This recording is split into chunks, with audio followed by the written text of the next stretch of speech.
Vamos lá. Aula 13, tá? Eu vou continuar o assunto abordado na aula anterior, né? Que são os aspectos agronômicos da cana, né? Falando sobre a cultura canavieira, tá bom? É, aqui...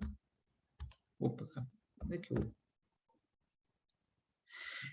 Uma coisa muito importante, né? Que nós aprendemos na escola, tá? Quando nós falamos, né, de plantas, né, culturas agrícolas, nós falamos, né, no conceito de planta temporária e planta perene, né? O que que seria uma planta temporária? É quando você colhe, né? E planta, colhe, e aí tem que plantar novamente, tá? E perene não. Perene, você planta uma muda, né? Enfim, aí depois de um certo tempo, vai depender da planta, lógico, você começa a obter suas primeiras colheitas, mas não precisa plantar novamente, né? Então, por exemplo, muitas frutas, né? Frutas cítricas, café, por exemplo, né? São culturas perenes. Culturas temporárias, né? Grãos, alguns frutos também, né? Tipo morango, tá? Alguns legumes, e assim vai. E a cana-de-açúcar é considerada uma planta semiperene. Por quê? Porque, como o próprio nome, no texto diz aqui, que ela pode ser colhida por vários anos, né? Recomenda-se 5 anos, né? Não recomenda 4 para baixo, né? Porque a renovação do canavial tem um alto custo, mas também não recomenda que supere 5, né? Que vá de 6 para frente, né? Devido, como falei no vídeo anterior, porque há uma queda da produtividade. Se não me falha a memória, tem tabelas aí que apresentam isso, né? É uma cultura de clima tropical, tá? Como toda cultura de clima tropical, ela oferece uma resistência maior ao estresse hídrico, embora haja pesquisas e cultivares mais resistentes a esse fenômeno, tá? Então, assim, é interessante, né, que em período seco proporciona aí uma irrigação, né? Como várias culturas agrícolas, né, com a irrigação certamente a produtividade aumenta. Claro que, né, que tem seu limite, né? Ainda mais que pela própria natureza da planta, né, por ser de clima tropical, então é bom irrigar, mas para tudo tem o limite. Tem uns momentos, né, da fase da planta que há uma necessidade maior, né, como de água. No caso, a brotação, como muitas culturas agrícolas, né, uma necessidade maior de água na brotação, né, no seu desenvolvimento, né. Aí é que a partir do 7, talvez 8º mês, né, onde há aí um aumento aí da consolidação, né, da formação da glicose, da sacarose, aí pode até cortar, né, o fornecimento, né, de água por irrigação, né, porque recomenda, né, ser colhido a cana, né, ser colhida depois de 12 meses, né? Vamos supor que num determinado ano planta aí no mês de maio, colhe no mês de maio também. Então, assim, né? Por exemplo, uma colheitadeira, ela geralmente vai direcionar, né, para aquelas fazendas, para aqueles pontos, né, do cultivo, cuja cana está mais desenvolvida, né? E quanto tem os pontos finais lá que ainda está em desenvolvimento, como tem, sei lá, cana de 5, 6 meses mais novo, né? Então colhe daqui a 5, 6 meses também. Mas claro que não é apenas a questão agronômica que domina, né, as negociações aí de tempo, organização da colheita da cana. Então, às vezes, a colheita é acelerada, tá? Às vezes a cotação do açúcar ou do etanol, né, tá tão com preço muito bons no mercado. Não tendo perspectiva aí a médio prazo, né, de manter os preços, né? Então, o que às vezes fazem, né? Uma aceleração da colheita. Claro que não é muito recomendado, né? Porque recomenda, como disse, dar tempo ao tempo e colher a cana, né? Entre outras culturas, né? Entre muitas culturas por aí no momento certo. E por que eu digo isso também, né? Porque a cana, por exemplo, quando ela está com 5, 6 meses, por exemplo, está numa boa altura, mas ao colher, ao fazer análise, né, do teor de açúcar, né, o teor de açúcar ainda é muito baixo. Então você acaba gastando muito tempo, né? Óleo diesel, mão de obra, desgaste das máquinas para colher uma cana que ainda está com uma qualidade inferior. Então é algo a se discutir, né? Aí tem toda aquela questão que eu falei na aula anterior, né? Caso de algumas imprevisibilidades, né? Não estou dizendo que geada é algo imprevisível, mas tudo bem, né? Que dependendo da região, a geada é algo mais comum ou menos comum. mas é algo que deve deixar aí o pessoal em estado de atenção, né? Por exemplo, tem regiões aí do norte do Paraná, por exemplo, sul do Mato Grosso do Sul, que quase todo ano, né, tem geada. Então, não é questão de reclamar dizendo, eu não sabia. Tem a previsão do tempo para isso, né? Então, por exemplo, a previsão do tempo, não aquela que a gente vê na televisão, né, mas algo mais voltado aí ao agronegócio, ela informa, uma previsão de ter uma ou duas geadas no determinado período, né? No inverno, numa determinada safra. Então, na medida do possível, né, já faz lá uma pré-programação, né? Em caso, naquele momento, já fica atento. Aí, se acontecer, vamos remanejar rapidinho, né? Antes de fazer as avaliações dos canaviais impactados, né? Pela geada. Bom, entre outras coisas pode acontecer, né? Então, tudo bem que mesmo com a previsão do tempo, né, alguns imprevistos pode acontecer, mas tem momentos, né, que pode se prever, né, uma boa precisão. Chuvas mais prolongadas numa determinada época, vamos por mês de setembro. E como disse, né, uma chuva muito forte, a colheita é interrompida, né? Primeiro porque dependendo do solo, né, a locomoção dos veículos, né, é difícil, tá? Mesmo a colheitadeira, né, com esteiras, né, nem sempre é fácil. Ainda mais, né, que quem que recebe e recepciona essa cana é um caminhão com rodas convencional, né? Tá bom. Os requerimentos climáticos que facilitam o seu desenvolvimento, tá? Vegetativo inclui o nível de precipitação pluviométrica anual entre 1.000 e 1.500, né? Eu falei, por exemplo, que São Vicente, estado de São Paulo, né?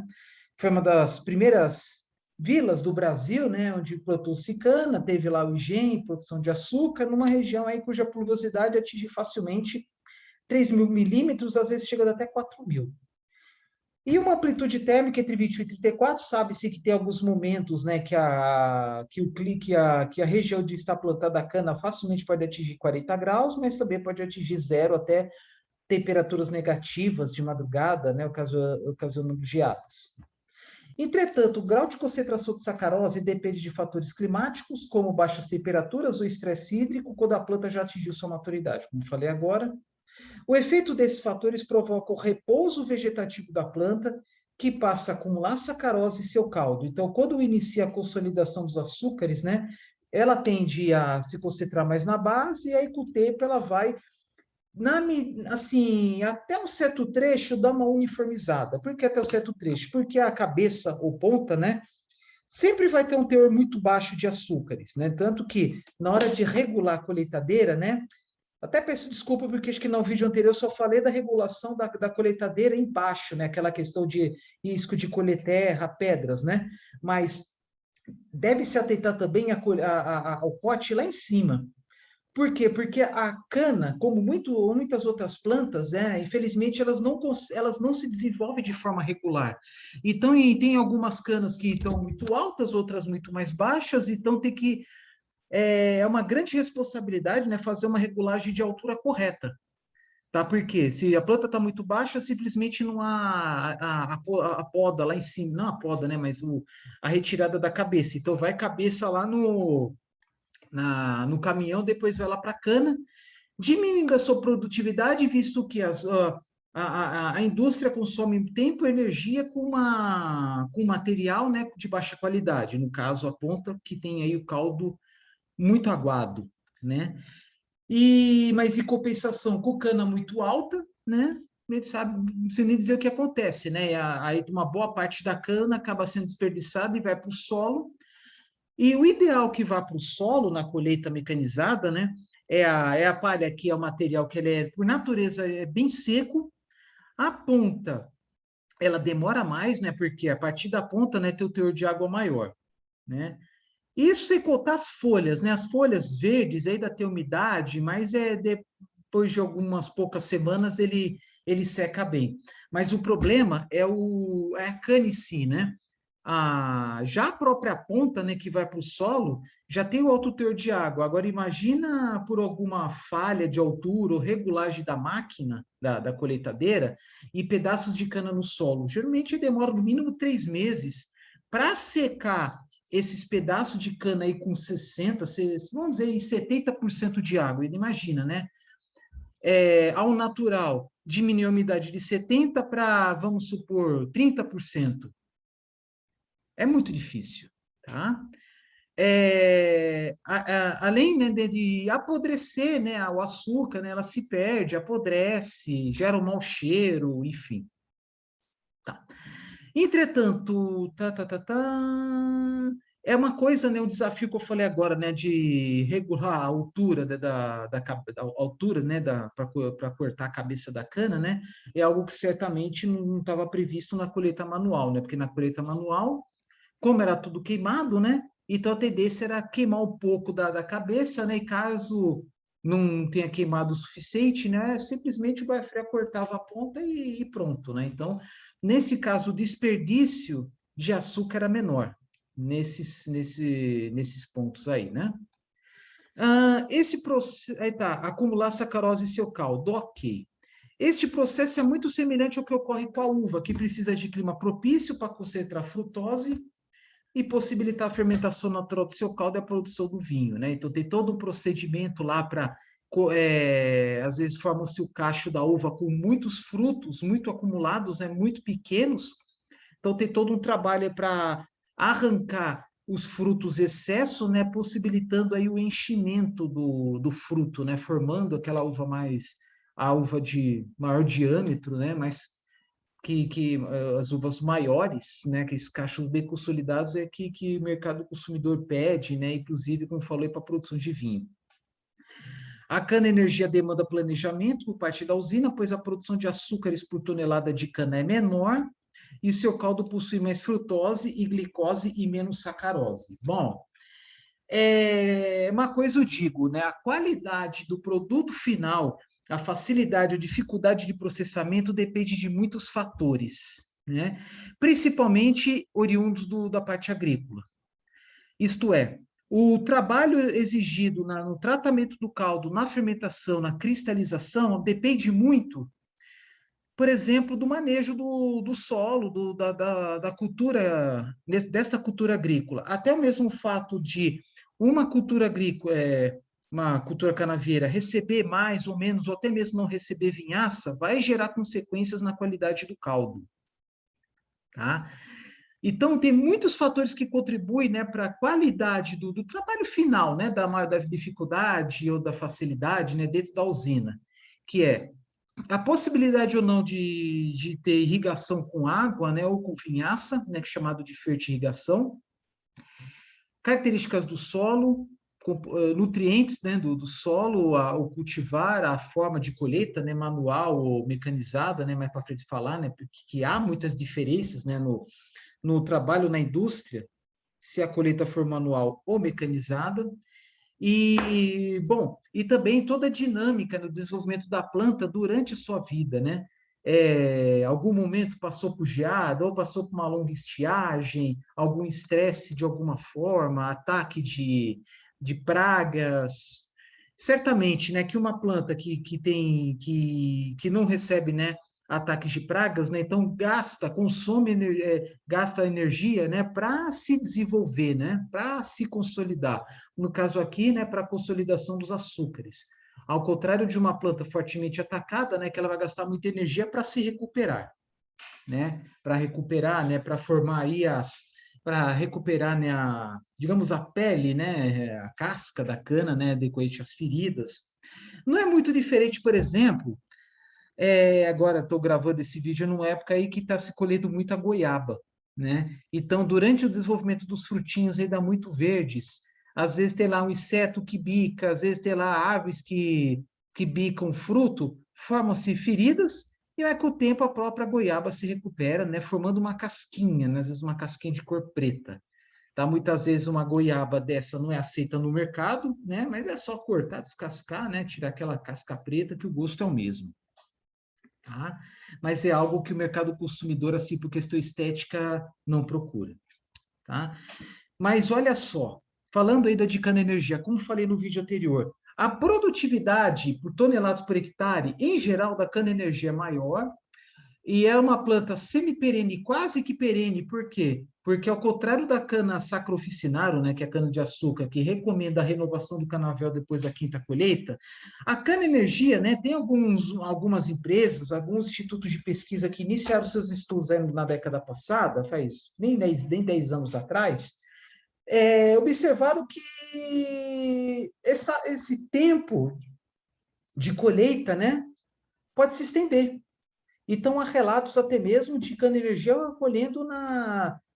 sendo cortado na 15ª colheita. Tá? Mas, claro, né, a partir de um certo tempo, né, há uma queda da produtividade. Aí precisa estudar o porquê que isso acontece e quando que isso acontece. Tá? Porque no caso da cana Saccharum officinaro, a cana-de-açúcar, é geral, é consenso que depois da quinta colheita renova o canavial. A cana-energia eu sei que é mais tempo, mas dependendo do lugar, dependendo da variedade, tem que se definir até quando? Há 12, 15 anos? Enfim, né? E é por isso que é um tipo de pesquisa mais longa, tá? Porque tem que estudar a planta e sua vida útil. E até uma coisa que eu falei assim, há vários vídeos atrás, né? Por que há mais resultados com milho do que com cana, por exemplo? Porque a vida útil a expectativa do milho de vida, se for milho convencional é 1 ano, milho safrinha tem período mais curto. Agora a cana, 5 anos. Tá? Então é por isso que não tem tantas variedades de cana, quanto de milho, quanto de soja, enfim. Tá? Estou falando isso para repetir o que eu tinha comentado antes. A gestão da água, tanto na área agrícola quanto na industrial, é essencial para obter maiores rendimentos na cultura, além de diminuir custos nas usinas e diminuir a dependência dos mananciais. Isso aí está sendo uma grande encrenca, por quê? Porque tem muitas regiões em mundo afora que a pluviosidade caiu, por motivos diversos. Né? Então, há um trabalho, sempre houve um trabalho em cima lá do setor industrial para diminuir a captação de água de mananciais, porque é uma planta industrial fortemente dependente de água, né? Observa-se água na extração do caldo, no tratamento do caldo, na produção de açúcar, enfim. E como é que é a planta cana-de-açúcar, né? Agora há pouco eu falei, né? Entre 10% e 15% de açúcar, mas em torno de 70% de água, 60%, 70% de água. O restante, fibras, né, que formam o bagaço seco. E dentro desse bagaço seco é lignina, hemicelulose, celulose e inorgânicos, né? Mas na hora de extrair o caldo, né, é claro, né, que a água, né, o açúcar vão juntos. Por exemplo, né, quando uma pessoa vai pedir caldo de cana na feira, né, algum quiosque, mais ou menos assim, mais ou menos durante a extração do caldo, mais ou menos 50% da massa da cana vira esse caldo. E a outra metade, né, o bagaço e o tanto de açúcar, né, que fica.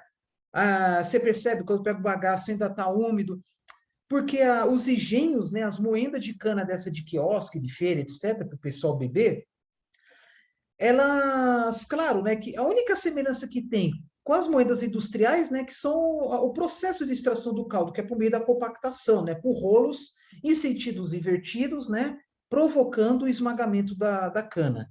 Mas o processo tecnológico, a eficiência, é outra história. Então, por exemplo, né, na extração do caldo para beber, claro que não se preocupa com isso, claro que se preocupa apenas, né, extrair o caldo e a partir do momento que o trabalho torna-se relevante, né, porque o que você observa? Você pega a cana, coloca lá no engenho, liga o motor, enfim, aí moe a cana, aí pega o pedaço, dobra e força para extrair mais um pouco, às vezes faz uma vez, às vezes faz 2 vezes. E aí consegue extrair, digamos, a maior parte desse caldo, mas ainda fica um pouco de açúcar lá no bagaço. E geralmente é desperdiçado, né? Porque o tempo gasto, né, para recuperar mais açúcar, enfim, né, torna-se desnecessário. Agora, na usina, não. Na usina, né, aproveita-se o máximo, né, extrai-se o máximo possível de açúcar, que eu já até falei anteriormente, né, que é necessário que extraia a maior quantidade possível de açúcar da cana, né, tem o mínimo possível de açúcar no bagaço, para não ter problemas na caldeira. mas aí nós estamos falando, né, de uma situação a qual deve se forçar a todo custo a queda do custo de produção. Então faz a bebição, né, que é injetar a água tal, para retirar o açúcar excedente que ficou no bagaço. E aí, por exemplo, na moagem, consegue-se eficiências aí de no mínimo 96%, aí tem o processo de fusão que consegue no mínimo 97%, 98%. Né? Mas aí é o seguinte, como falei, 60% a 70% da água é caldo. Aí depois durante a produção de açúcar, a produção de etanol, há uma separação, né, do açúcar dos demais componentes desse caldo. E dependendo, né, do ponto da planta industrial, né, se produz uma água com uma qualidade que, dependendo da situação, ela pode ser tratada de uma forma adequada e ser usada dentro do processo. Onde eu quero chegar? Até na década de 70, falava-se, eu não sei se, eu tô falando agora, mas eu não sei se, eu não lembro mais, é muita informação que tem aqui nesse material, mas na década de 70 estreia-se em torno de 20 metros cúbicos de água da natureza para cada tonelada de cana. 20 metros cúbicos. Só que era uma época que tinha a colheitadeira manual, onde a limpeza da cana era limpeza à água, então lavava-se a cana. Agora, com a colheita mecanizada, né, vai pedaços menores, é limpeza seco, que é por peneiras, jato de ar, etc. Né, não se usa água, porque com pedaços menores, a tendência, né, de carrear açúcares indo para a água, né, a tendência seria aumentar esse teor de açúcar desperdiçado. Então, com a lavagem se tivesse uma lavagem, né, da cana colhida mecanicamente, né, as perdas dos açúcares seriam muito maiores. Então, usa-se a limpeza seco e por isso também que diminuiu bastante, né, o consumo de água, né, além da gestão da água, né, na extração do caldo, diminuição de perdas de água, né, por parte de circuitos de vapor, porque circuitos de vapor tem purgadores, né, que são sistemas para extração, né, do condensado dentro do circuito de vapor. Então, você pode também recuperar esse condensado ser conduzido aí numa caldeira, por exemplo, enfim, né? Tanto que hoje, né, fazendo esse vídeo em 2021, se fala em torno de extrair entre 1,5, vamos falar entre 1 e 2 metros cúbicos de água, né, por tonelada de cana, isto é, uma extração aí mais de 10 vezes menor do que na década de 70, porque aumentou em muito a eficiência, né, da gestão desse recurso, no caso a água, né? Mas nada impede também, né, de ter uma recuperação aí de coleta e tratamento de água da chuva para alimentar o processo, né, diminuindo ainda mais, né, a extração da água da natureza, né? E até mesmo a recuperação da água da vinhaça, que de novo, né, a vinhaça é um subproduto do processo de destilação. E a vinhaça nada mais é, né, que o caldo de cana com mínimo, né, praticamente sem açúcares, tá? A vinhaça, ele é um subproduto da destilação, né? De um lado vai a vinhaça, do outro vai o etanol hidratado, tá? Que vai passar para o processo de desidratação. Se for pensar aí na produção de etanol anidro, tá? Aquele que é misturado a gasolina. Então, assim, a extração de água dentro do processo industrial, ela pode suprir boa parte das demandas de água na indústria, né? E até mesmo, né, na melhor das hipóteses, cessar a extração de água de lençol freático, rio, etc. Tá? Aí nada impede, por exemplo, né, pensando aí de uma forma aí até meio fantasiosa, né, mas não impossível, gerir, né, por exemplo, uma estação de tratamento de esgoto numa cidade, se for pensar numa usina próxima a esta cidade, gerar, né, pegar água de reuso e conduzir essa água de reuso, né, ou água cinza, para essa planta industrial, porque tem estudos de caso, né, de empresas automotivas no Brasil mesmo, né, que recupera essa água, né, proveniente do tratamento de efluentes e do esgoto. Tá? Pega essa água cinza, né, a água de reuso, e aproveita no processo industrial. Por exemplo, quando eu falo em indústria automotiva, né? Pensando aí em especial a setor de pintura, tá? Então, tem vários artifícios, procedimentos, né, para aumentar, né, a melhorar, né, a gestão da água. Ainda hoje incipiente a concentração de vinhaça, né, que é esse processo que visa extrair, né, a água da vinhaça, e essa água pode ser usada de alguma forma, né, ainda é incipiente, né, mas acho que a longo prazo muitas das usinas vão fazer isso, né, por diversos motivos que eu vou comentar mais para frente. Então, de novo, a gestão da água, tanto na área agrícola, na industrial, é essencial para obter maiores rendimentos de cultura, visto que também nos últimos anos, né, as estiagens têm sido cada vez mais prolongadas. E muitas vezes chuvas torrenciais também, né? Porque infelizmente nós deparamos também com momentos de seca e momentos de chuvas repentinas, súbitas, né? E ninguém quer isso, né? Para a economia, né? Para a indústria, até mesmo para a vida para a vida mesmo, né? Para a sociedade seria melhor que as chuvas fossem mais regulares. Essa é uma curva que eu peguei na literatura só para mostrar o quê? Que a concentração, né, de sacarose na cana é maior na cana plantada em regiões próximas aos trópicos, que é em torno, se não me falha a memória, 27 graus, né, de latitude, mais ou menos. Tá? 27 mais ou menos por aqui. Aqui, bom, os trópicos estão aqui, então, na verdade, estão um pouco acima, em torno de 20, entre 20 e 22. Tanto para baixo, né, pensando aí trópico de Capricórnio, hemisfério sul, tanto para cima, pensando em trópico de Câncer, hemisfério norte.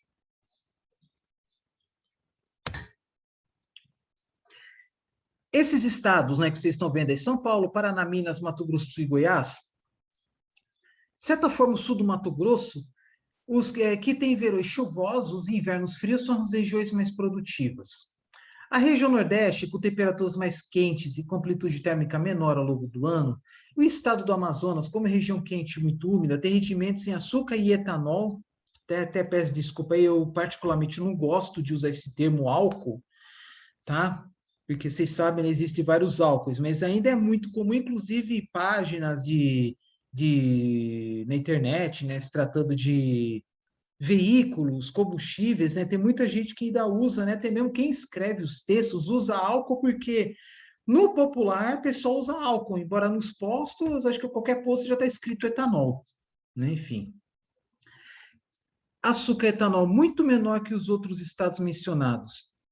As produtividades físicas médias de campo e o rendimento ATR por estado estão especificados no quadro a seguir, né? Então, vocês estão vendo a região centro-sul, tem uma produtividade maior, mas também por outros motivos, não é apenas devido à sua localização geográfica, né, pelo fato do norte e nordeste estar mais próximo ali do Equador, mas também tem questão do manejo do solo, declividade, solo e assim por diante, tá? Rendimento da cana aí está bem próximo, quase que empatando, 130 quilos por tonelada de cana, né? Agora, a produtividade da canicina do Centro-Sul é muito maior.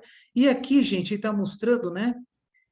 Para produzir 1 quilo de açúcar refinado, precisa de 1,05 quilos de ATR, né? Então, tem uma perda aí no meio do caminho, aí algo próximo a 5%.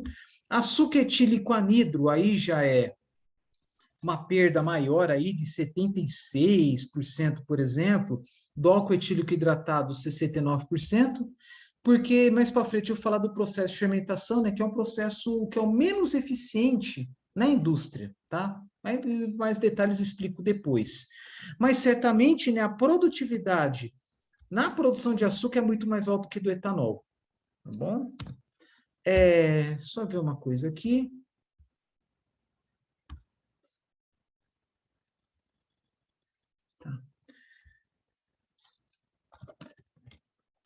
Aí a próxima tabela, vocês vão ver aí, né, os desempenhos, né, em cada estado.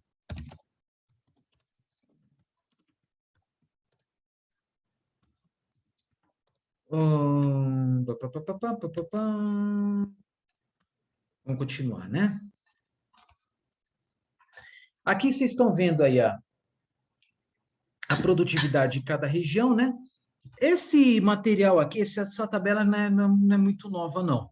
Deve ter uns 5, 6 anos, né? Mas o interessante é mostrar que há diferenças relevantes entre cada estado, né? Então, não houve mudanças radicais, né? Infelizmente, nos últimos anos não temos obtido aí grandes aumentos da produtividade, dependendo da época até queda da produtividade. Mas vocês estão vendo aqui, por exemplo, conceito de variedade precoce, tá? Área de renovação, área de expansão. Área de expansão é, por exemplo, antes era outra cultura, era pecuária, ou até mesmo área desmatada, então planta-se cana e colhe a cana pela primeira vez.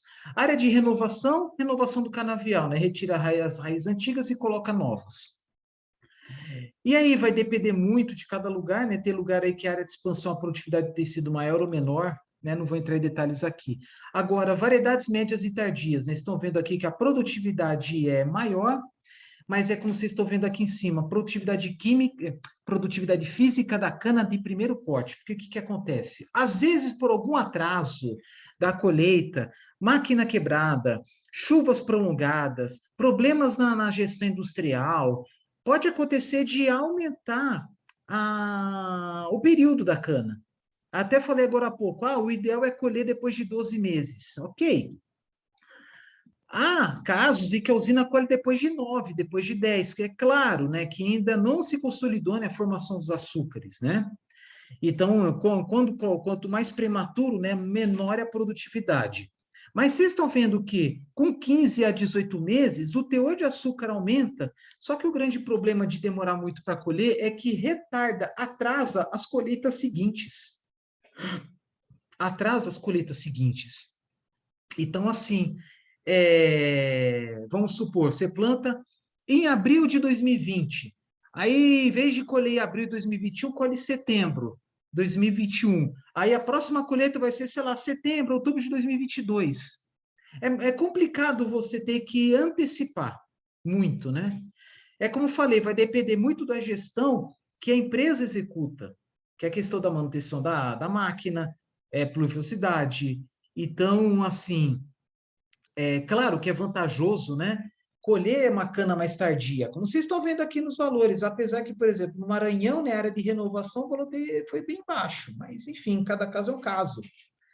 Quando, por exemplo, há um estado onde tem uma produção muito baixa de cana, então esses valores aqui estão restritos a poucas fazendas, então pode ter uma variação muito grande de um ano para o outro, de uma colheita para outra, né?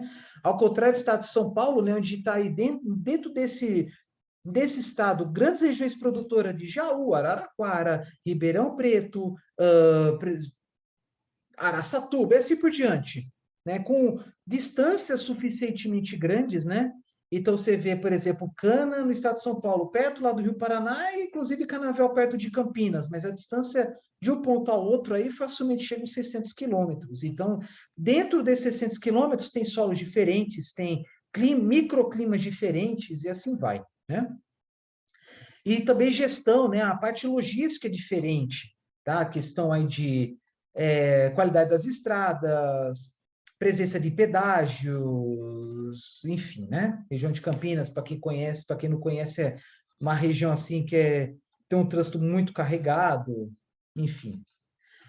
Aí vocês estão vendo aqui, produtividade média das variedades precoces e médias e tardias, né? Imagino, não, por incrível que pareça, que média brasileira. Ah, não, média brasileira é maior da média tardia, né? Da região norte-nordeste, desculpa, eu não sei explicar o porquê, é maior da variedade precoce.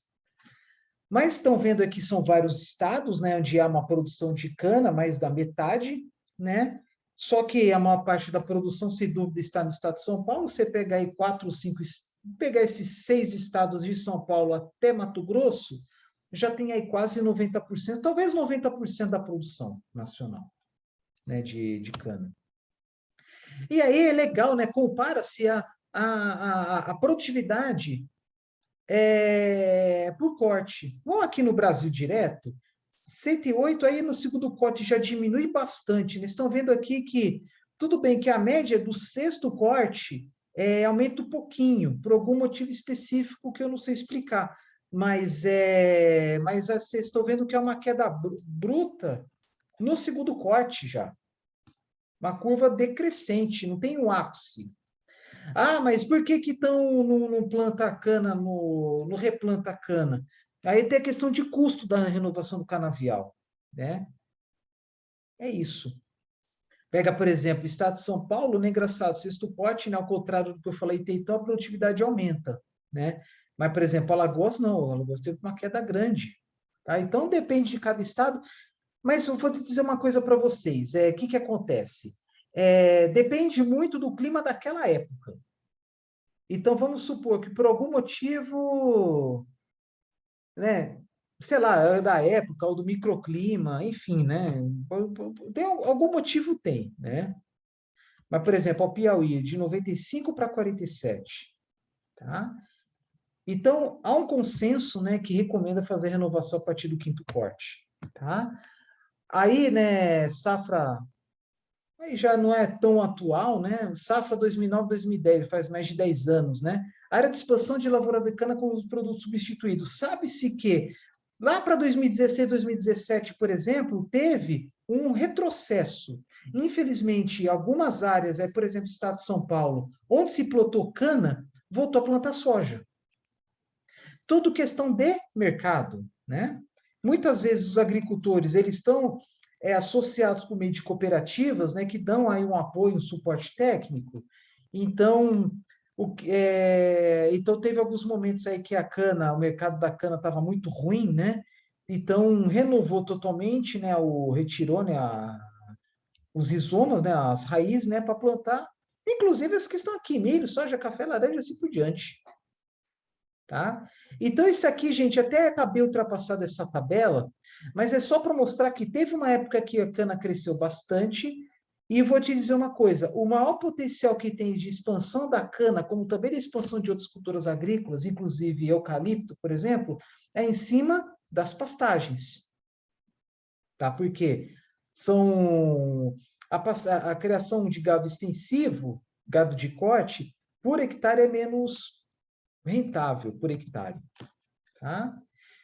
Aqui, estimativa de moagem, isso é safra 2017-2018, só que safra 2020-21 foi em torno de 630 toneladas, 630 milhões de toneladas na região centro-sul, mas infelizmente em 2011 para 12 está previsto bem menos. Tá?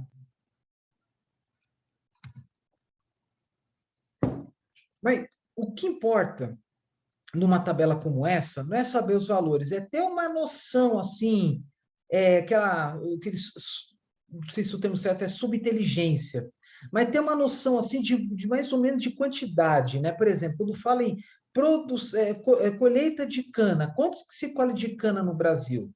Aí vocês podem ver, né, que é a casa das centenas de milhões de toneladas, tá? Possivelmente, é a cultura digamos, é a maior cultura agrícola por país no mundo. Por que que eu estou falando desta forma? Por exemplo, o maior produtor de milho do mundo, Estados Unidos, com uma produção em torno de 300 milhões de toneladas. Ah, a China é a maior produtora de arroz. Desculpa, eu não sei os valores, mas eu duvido que chegue esses valores aqui a mais de 600 milhões de toneladas. Tá bom?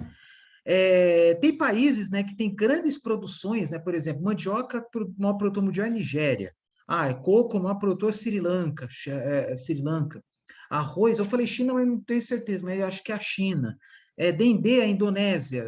Cana é no Brasil, milho, Estados Unidos, e assim por diante. E eu duvido que as outras culturas superem, por país, tá? Superem esses valores aqui, que vocês estão vendo aqui, mais de 600 milhões de toneladas. Produção de açúcar, claro que a produção de açúcar e, por consequência, a etanol, né, um depende do outro. Porque, a grosso modo, se numa mesma produção de cana, com o mesmo ATR, com o mesmo desempenho da cana, pode ter momentos em que a cana, o açúcar pode ter sua maior ou menor produção, vai depender apenas da economia. Por exemplo, se o custo do. Se a cotação do açúcar estiver alta, claro que a tendência é ser uma safra mais açucareira, ou se não, uma safra mais pro etanol. Tá? Tem gente que fala alcooleira, né? Baseado aí no álcool, né? Então, vocês estão vendo aqui uma produção de açúcar cujos valores aí tende a 35, quase 40 milhões de toneladas, né? Só para ter noção de valores, né? A Índia varia muito, aí depende, né? Tem ano que o governo indiano adota subsídios, né? Que é uma forma de ajudar o setor econômico produtivo de um determinado país, mas claro que geram atritos diplomáticos, né? Porque subsídio visa ajudar o país e atrapalhar os demais, né? Principalmente os concorrentes, né? No final das contas, né, força a queda do preço do açúcar, os subsídios. Mas esse subsídio em cima do arroz, do açúcar, do arroz em países como o Japão, do açúcar produzido em colônias e ex-colônias francesas da África e do Oceano Índico, e assim vai, né? Por exemplo, chega na Europa, é mais fácil chegar açúcar das Ilhas Maurício, Ilhas Reunião, do que do próprio Brasil. Tá? É questão diplomática. Produção de anidro hidratado. A maior produção de etanol hidratado, maior ou menor, depende principalmente do preço da gasolina, porque hidratado, de certa forma, é concorrente da gasolina, e o anidro é aquele que é misturado, né, por decreto, né, 27,5%, né, da gasolina tipo C, né, da gasolina tipo C, 27,5% é etanol anidro, o restante é a gasolina em si, né, os seus hidrocarbonetos. Então, por exemplo, no momento em que o preço da gasolina estiver muito alto e do etanol não muito alto, tende-se a procurar mais hidratado e, por consequência, produzir menos do anidro. Tá? A produção etanol total parece que na última safra, 2020-2021, foi em torno de 33 bilhões de litros, 33 milhões de metros cúbicos. A TR por tonelada, né, uma variação sempre pequena, aí depende muito da evolução dos cultivares, manejos e pluviosidade, tá? Etanol do milho está crescendo bastante, em média aí, acho que 30, 40% no Brasil ao ano, teve anos que aumentou aí até 70%. O grosso da produção, né, o estado pioneiro, sem dúvida, o estado do Mato Grosso, que é o maior produtor nacional de milho, e o etanol de milho está entrando no mercado com força, né, surgindo como alternativa às exportações, porque o milho no Brasil pode ser usado para exportar o grão, né, in natura, também para alimentação animal e dando opção do etanol de milho. Mas como disse antes, né, você pode instalar uma usina apenas de milho, usando apenas o milho, pode instalar uma usina híbrida, né, onde há produção tanto da cana usando a cana quanto usando milho. Aí vai depender também, né? Você pode usar o milho apenas na entre safra da cana ou os dois trabalhando juntos ao mesmo tempo, não é lógico que a linha de produção de fermentação, destilação tem que ser maior, tá? Além de outras culturas agrícolas que pode surgir, como o sorgo sacarino. Aí eu falei, né? Mix de açúcar, mix de etanol. Aqui no caso, está uma safra menos açucareira. Tá? Até o ano retrasado passado estava em torno, acho que, de 35% do mix de açúcar. Tá? Por causa das questões do subsídio da parte do governo da Índia, aí a questão do excesso de estoque, uma produção do açúcar indiano e assim por diante. No futuro, o aumento projetado da demanda levará à intensificação dos déficits de oferta. Né? Até informa aqui, né, que são dados, os mais recentes são em 2016 por aí, né, mas não houve grandes evoluções em 2016 para 2021, né, às vezes tem umas oscilações para baixo, para cima, tal, devido aí à quebra de safra, fatores climáticos, né, mas o importante é saber, assim, como é o processo produtivo, isso que é o mais importante. Então, o que nós podemos observar aqui é uma previsão, né, então vou colocar a previsão 2025 para frente, né, aqui no caso de aumento da produção de diversos combustíveis renováveis, tá? Inclusive de desculpa, não é produção, é consumo, tá? Então, por exemplo, 2030 está previsto aí um aumento muito grande do consumo de biodiesel, né? Quase 3 vezes em comparação a 2016. Etanol anidro não tanto, etanol hidratado bastante, né? Duplicar. Gasolina 32%, diesel A 56%, tanto gasolina e diesel, ambos tipo A, né, que é gasolina A e diesel A é o que sai da refinaria. Aí quando mistura com etanol, vira gasolina C, e quando mistura com diesel, com biodiesel, vira diesel B, tá? É só questão de nomenclatura. Aqui que vocês estão vendo, né, a questão dos superávites e déficits, né? Tem regiões, né? Por exemplo, o Nordeste para eles é até mais fácil importar etanol dos Estados Unidos do que importar etanol do estado de São Paulo, tá? Questões logísticas. Agora, combustíveis fósseis não tem jeito, tá? Há uma previsão de déficit muito maior de combustíveis fósseis, né, devido aí à capacidade que não é suficiente por parte das refinarias brasileiras. Aí que está a grande vantagem, né? Porque, claro, há muito mais usinas usinas de produção de etanol, cana, milho, do que refinarias. Refinarias no Brasil tem menos de 20. Claro que a cada delas são usinas enormes, ou que consomem centenas de barris, centenas de milhares de barris diários de petróleo, né? Petróleo cru. Agora, a usina de etanol, não, as maiores produz aí numa safra,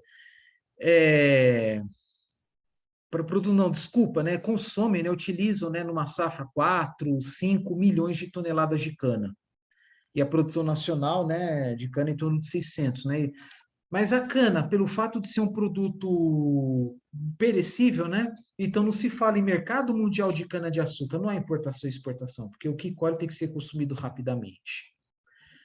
Antigamente eram os carros de boi que levavam a cana para os engenhos, hoje esse transporte é feito por caminhões, só que é uma dinâmica muito diferente, né, do que é hoje, né, cara? Nesta foto aqui, eu estou vendo aqui pela placa amarela, 2 letras, 4 números, é, assim, provavelmente a década de 70, no mais tardar começo da década de 80, tá? Aí estou vendo aí o modelo de caminhão menorzinho e tal, né?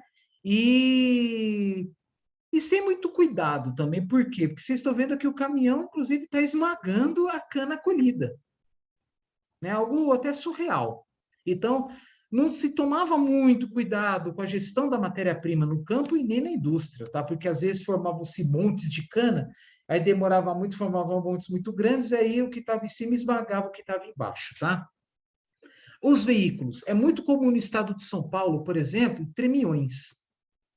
Aí na colheita manual, né, eram umas caçambas mais abertas. Aí com colheita mecanizada, pedaços menores, fechou. As carrocerias são fechadas, né? E agora, bem recentemente, foi criado aí, não sei se é estadual ou federal, né? Exigindo uma cobertura, tá? Para evitar escape de palha, de pedacinhos de açúcar, de cana, se acontecer nas estradas. Mas o desperdício antigamente era muito maior. Aí, colheita manual, né? O resultado, colheita mecanizada, tá? Beber aqui uma aguinha aqui. Hum, hum.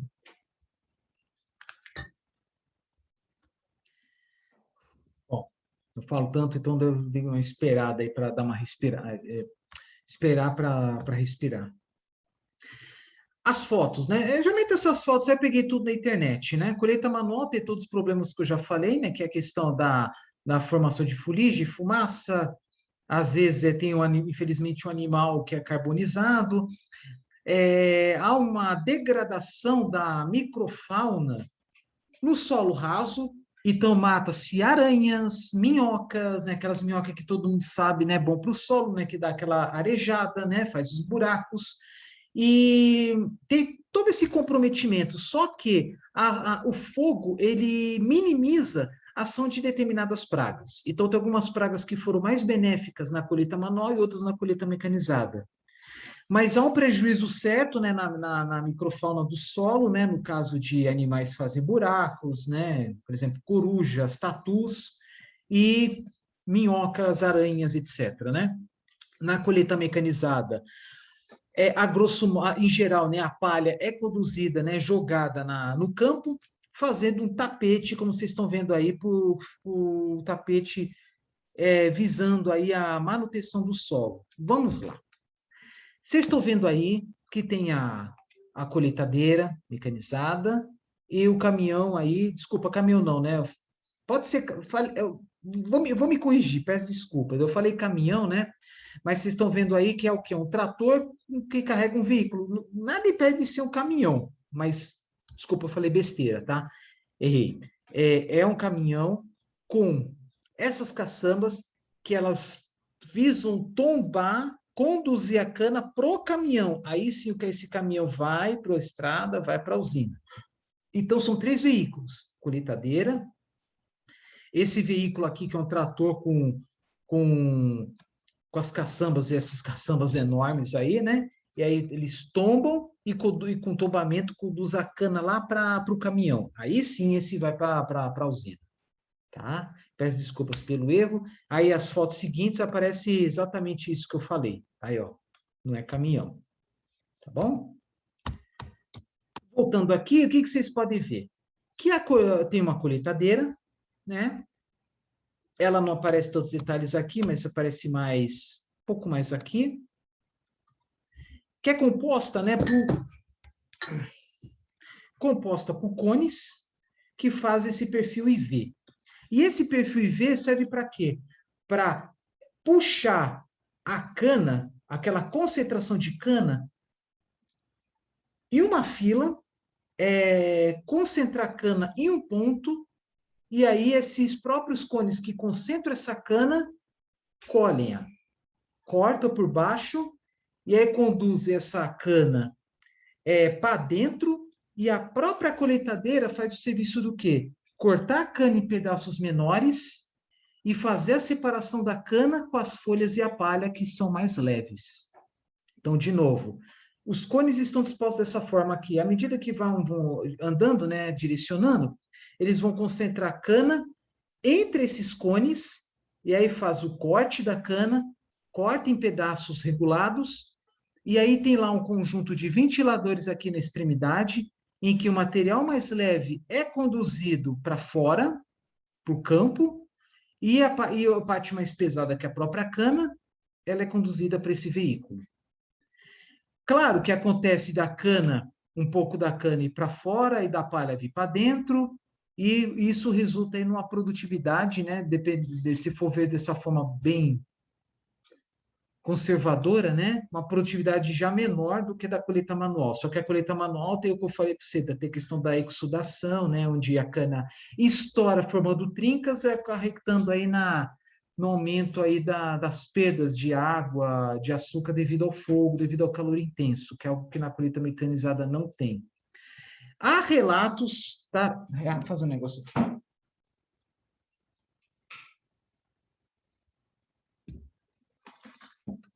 Há relatos de usinas que isso todo ano acontece, né? Com usinas, né? Cujos canaviais pegaram fogo. Então, muitas vezes, né? Daí tem que fazer uma investigação e às vezes concluir, né, que esse fogo foi criminoso. Mas às vezes esse fogo pode ser provocado por raios. Porque olha só o que eu vou falar. Mais ou menos 10% da massa da cana é palha. Então forma-se uma camada bem espessa de palha.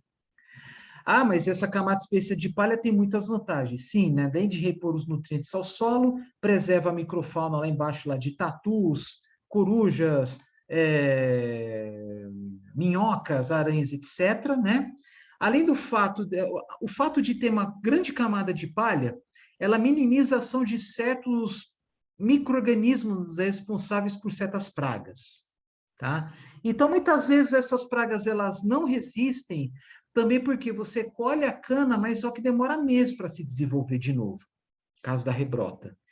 E além do fato, né, de que essa camada espessa de palha, ela ajuda, né, a diminuir o impacto das gotas de chuva, diminuindo o risco de erosão. Então, por exemplo, a água da chuva que cai nesse solo desprotegido, como vocês estão vendo aqui no foto à esquerda embaixo, ela pode contribuir para a formação de vossorocas, que são aquelas grandes valas devido à erosão, à falta de proteção do solo, tá? E que mais? Então, a palha contribui para manter os nutrientes, a microfauna, diminui a velocidade de escoamento da água, né?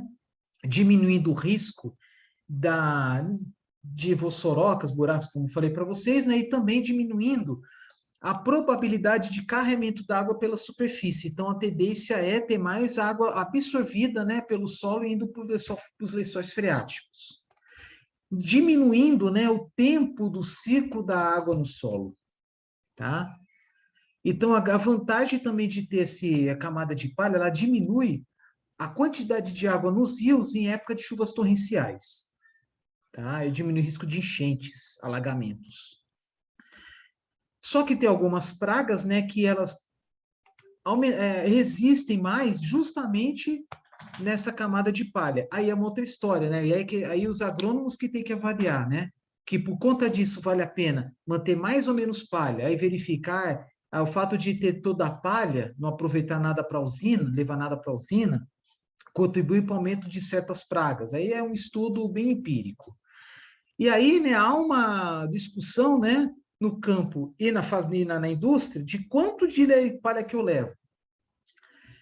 E dentre essas usinas que queimam palha, elas estão queimando em torno aí de 20% de palha, às vezes 50%. Já ouvi relatos de usinas que pegam toda a palha e levam para queimar, para gerar energia. Aí vai depender também da questão econômica, né? Tá um preço muito bom, né? A eletricidade no mercado, né? Tem aqueles leilões, né? Tem mercado spot, que é mercado a curto prazo, então isso influi na quantidade de palha que vai sair do campo e vai para a usina. Mas sabe-se que ao jogar, né? Jogar mesmo, né? A palha no campo, aí cai no solo, e aí é difícil de recuperar toda essa palha, né? Se você pegar rente ao solo, você vai levar solo e ficar sujo de terra. Aí a questão das impurezas minerais. E falando de impureza, né? Quando fala, por exemplo, em palha no carregamento da cana, nós estamos falando de impurezas vegetais. Tá? Impureza vegetal, no caso, são as palhas, pedaços de palha e pedaços de folha. E o grande problema aqui lá na usina, está indo uma cana mais suja. Tudo bem que não é uma cana suja de fuligem, mas é uma cana mais suja de terra, pedra e impurezas vegetais, no caso, pedaços de folhas e pedaços de palha. E está indo esse material aí inservível na extração do caldo, especialmente nas moendas. Então, exige-se mais energia, não é que exige mais energia por parte dos rolos, das moendas, mas está indo mais material inservível e, por conta disso, está se extraindo menos caldo. E o caldo que extrai está indo caldo mais sujo.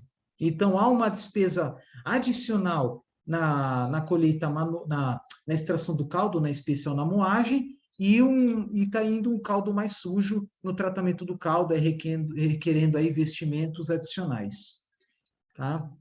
Aí cai naquela história, né? Você leva para a moenda, né? 1 tonelada de cana limpa e 1 tonelada de cana suja é a mesma coisa. O trabalho pode até ser o mesmo, mas o grande problema é o resultado no que tange aí ao volume de caldo, quantidade e qualidade. E ainda mais, né, que o pouco do caldo é absorvido pelas impurezas minerais e vegetais, então há uma perda maior de caldo. Tá? Em vez de caldo ir para o tratamento, o seu tratamento não umedece a terra, aquela terra que vai junto, umedece as folhas, a palha, tá? Que foi lá durante a extração do caldo. Aqui uma máquina de plantadeira, né? Semeadeira, né? Plantadeira de cana, tá? Faz aí os cavas, coloca as pedaços de cana e, em seguida, cobre ela, tá? Mas, como falei, né? Tem muitas canaviais, acho que a maioria delas, né, ainda estão fazendo a plantio manual, tá? Outra foto que eu peguei na internet da colheita, vocês estão vendo a grande quantidade de palha que vai para o solo, às vezes pedaços de cana, enfim. E aqui esse veículo, né, que recolhe deve respeitar o quê? As linhas entre as linhas onde vão ser, onde a cana vai ser rebrotada. Porque se as rodas passarem por cima, compacta o solo, não rebrota mais. Imagina a responsabilidade. Não é que não rebrota mais, vai ter uma dificuldade de rebrota. Bom? Outra foto, né, da colheita. De novo, atenção dada aí, ao corte superior, né, por causa da cabeça. Corte inferior embaixo, né, para não se perder muito, porque às vezes pode acontecer de cortar muito em cima e ficar tocos, que geralmente tem mais açúcar, né, na base. E como falei, né, quanto mais açúcar na base, desculpa, eu acabei me desconcentrando aqui. Mais açúcar na base, se cortar muito em cima, você perde bastante, e aí é até prejudicial na rebrota. Olha só que interessante. Você erra a altura da colheita, você corta muito por cima, vai apodrecer aquele toco de cana que sobrou e aí vai dificultar a rebrota. Né? Mais um motivo para dificultar a rebrota. Além da compactação do solo, corte muito em cima. Você perde açúcar e também é um prejuízo para o ano seguinte. Aqui vocês estão vendo, né? As máquinas, uma colheitadeira dessa aí deve estar em torno de R$ 1,5 milhão, mais ou menos. Uma manutenção bastante cara, porque lá tem troca de fluidos, né? Fluido do óleo, né? Dos mecanismos mais diversos, né? Dos sistemas óleo hidráulicos da colheitadeira. Ainda mais o fato de estar trabalhando num ambiente que gera muito pó devido à terra, devido ao pó gerado com o corte da cana, da palha. Então, uma região aí onde há muito pó, a tendência, né, é acelerar a degradação do veículo. É isso aí, um veículo como esse, ou até mesmo um veículo leve, uma moto, enfim. E que mais? Pode acontecer, né, de vir pedaços de palha, pedaços de material em locais indesejados, da colheita dele, enfim.